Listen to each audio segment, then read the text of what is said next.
कृपा hair tonic, आयुर्वेदिक औषधी वनस्पतींचे परिपूर्ण मिश्रण, 100% आयुर्वेदिक. महाराष्ट्रातील जलदी क्षेत्रात मालवण किल्ल्यासमोर अंदाजे 8 ते 9 सागरी मैल समुद्रात अनधिकृतरित्या LED लाईटद्वारे मासेमारी करणाऱ्या रत्नागिरी येथील 2 LED नौकांवरती सिंधुदुर्ग मत्स्य विभागानं कारवाई केली आहे.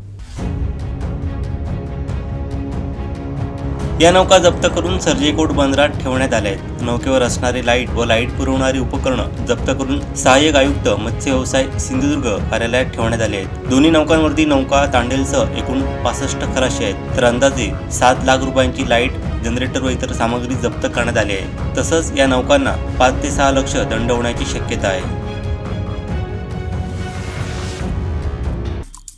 आमचे दिवसभरातले सर्व अपडेट्स, ताज्या घडामोडी आणि थेट लाईव्ह पाहण्यासाठी सबस्क्राईब करा, लाईक करा कोकणचं नंबर 1 महा चॅनल कोकण 7 लाईव्हचं YouTube चॅनल.